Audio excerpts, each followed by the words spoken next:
You know, if there's one game that I want added to the Nintendo Switch Online service, it would have to be Conker's Bad Fur Day. Just imagine being able to play the multiplayer again with online function. I mean, that would be amazing.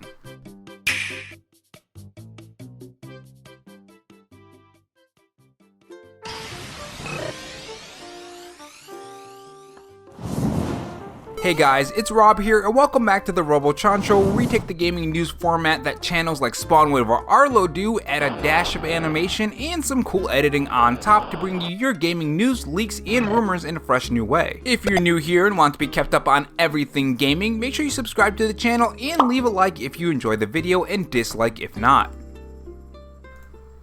In this video, we are going to talk about some recent Nintendo Switch news that ranges from Nintendo's stance on AI to Nintendo games getting gameplay at the Tokyo Game Show, especially when it comes to third-party games. I'm really excited that Level 5 is going to be there. We also have some Nintendo Switch Online service news and some other cool things. If you guys enjoyed this video, leave a like. It helps the video reach more viewers when you do. And if you want to follow me on Twitter, my Twitter handle is RoboRob93. Without further delay, let's get on to the topics. So the Nintendo Direct has passed and has given us some pretty good Nintendo Switch games to look forward to, but even if the Nintendo news from that Direct has passed, it doesn't mean that Nintendo news has stopped at all. Recently, Nintendo has dropped some new games from the NES catalog, and these are the games that are going to be available on the Nintendo Switch Online service already. Urban Champion, Golf, Donkey Kong Jr. Math, Mach Rider, The Mystery of Atlantis, Solar Jetman, and Cobra Triangle. Now, the funny thing about these games, I've never played any of these games at all. So if any of these games are actually worth playing, let me know in the comment section below. Now, I think some people will probably look at these games and say these really aren't the best games for the Nintendo Switch Online service, or they're not really the bigger games that a lot of people are looking forward to. And if someone has that opinion, I do have to kind of agree with them. They're not really games that really get me excited to play these games on the Nintendo Switch Online service. But you do also have to remember that we just had the Nintendo Direct and they revealed some pretty big games. I mean, we got Turok, Perfect Dark, which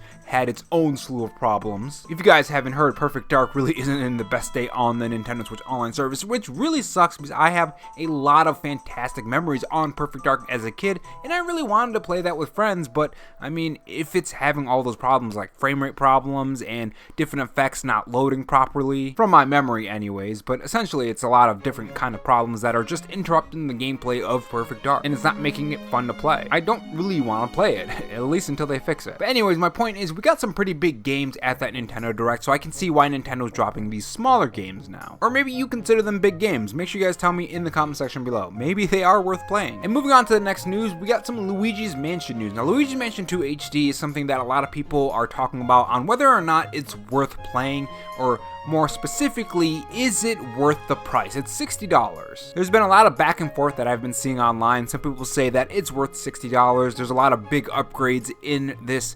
remaster. Some people actually don't like the changes in Luigi's Mansion HD 2. Some people prefer the choices that were in the 3DS. And you would think all of this would affect the sales, right? If all of this controversy is surrounding this game, just like it was with past Nintendo Switch games that Nintendo is porting over to the Nintendo Switch, or 3DS games. And to get that answer if it's selling well or not, we do have some kind of information. Of course, not the full picture yet. We have some sales info from Japan. And this is from the physical version only. Obviously, a lot of people do enjoy digital only as well, so we don't have those numbers yet. This is also the debut week as well, so obviously later on the sales are going to rack up over and over the course of the month, and we'll get a better picture on how well this thing is selling. With that being said, this is what Nintendo Life has to say. It's time for another look at the Japanese physical charts courtesy of Famitsu, and surprising to nobody, Luigi's Mansion 2 HD has scared off all other options in its debut week.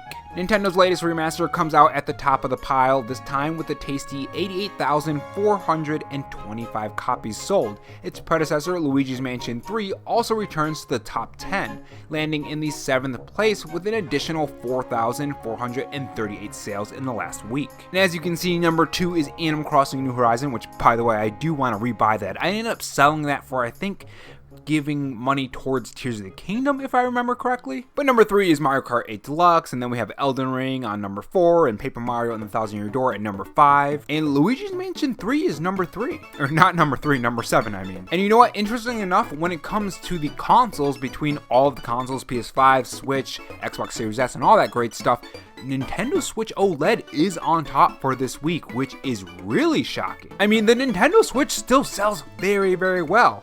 It's even selling over the PlayStation 5. I honestly think the Nintendo Switch is going to be the best selling console of all time. I think it's going to happen. And moving on, some big news might be coming for the Nintendo Switch, or at least the games that are going to be coming to the Nintendo Switch that were shown off at the Nintendo Direct. So if you guys remember, Tokyo Game Show 2024 is going to be happening on September 26, 2024, and it's going to run for about 4 days until the 29th. Now, even though Nintendo themselves are not going, there is going to still be Nintendo Switch games there because they're partners like Square Enix or Level 5, or all of these games that were shown off during some of the Nintendo Directs, even the third-party Nintendo Direct that we got, are gonna be there, and we're gonna get some news on these Nintendo Switch games. And of course, I'll be covering that as well, so make sure you're subscribed for that news. But now we know what companies are gonna be going, or at least some of them. So this is what Stealth40K on Twitter has to say. The list of exhibitors for Tokyo Game Show has been revealed. PlayStation is back for the first time since 2019, which I find that very, very interesting. I wonder if we'll get more gameplay on that Horizon Zero Dawn Lego game that is also coming to the Nintendo Switch, which I am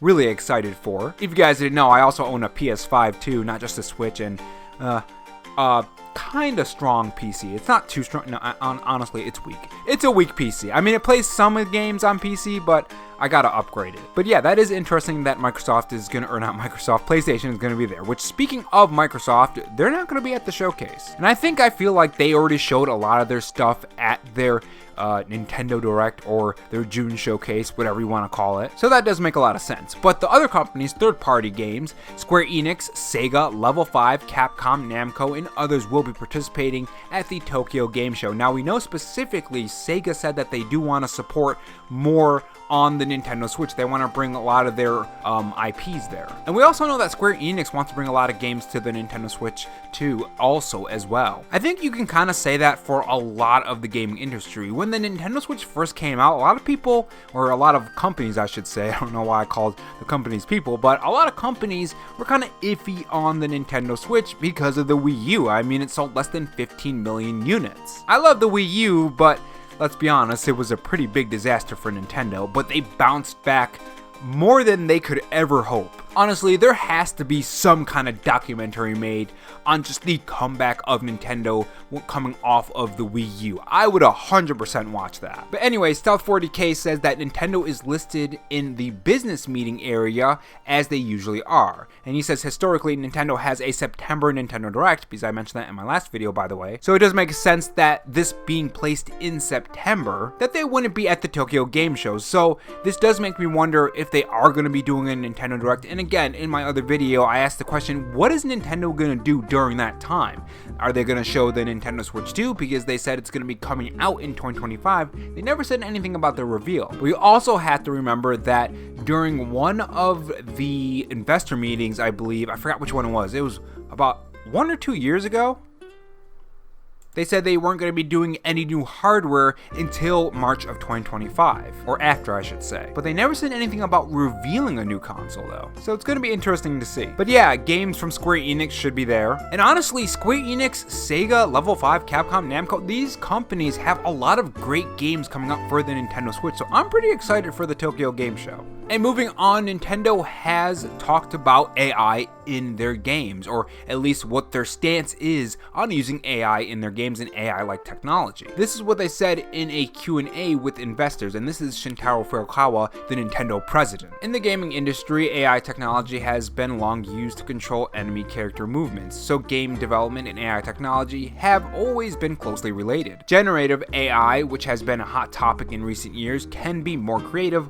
but we also recognize that it has issues with intellectual property rights. We have decades of know-how in creating optimal gaming experiences for our customers, and while we remain flexible in responding to technology developments, we hope to continue to deliver value that is unique to us and cannot be achieved through technology alone. Which I think that's kind of to be expected from Nintendo. Nintendo is a very creative company. They have a lot of kooky ideas, and sometimes to a fault, I have to be 100% honest with you guys. I can't be a Nintendo fanboy. Sometimes their ideas kind of irk me. A lot of things I don't like that they do, like the whole chat party thing on the Nintendo Switch online service app. I thought that was stupid. Or the whole hookup you had to do.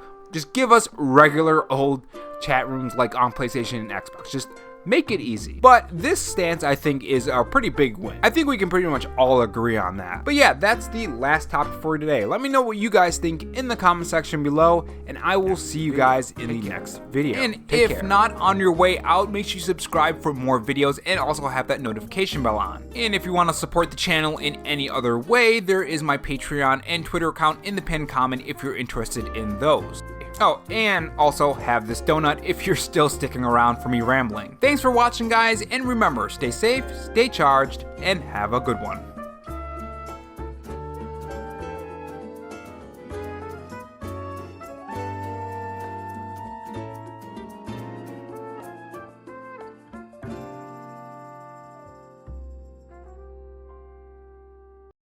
And while you're down in the comment section, or if you're still watching this video and not correcting me on my probably dumb mistake, I want to say thank you for reaching this video this far, and well, here's a cookie. For those who don't know, YouTube considers cookies potentially inappropriate for some reason, so let's spam those cookies in the comment section. I want to see pages among pages, just go wild with cookies in the comment section.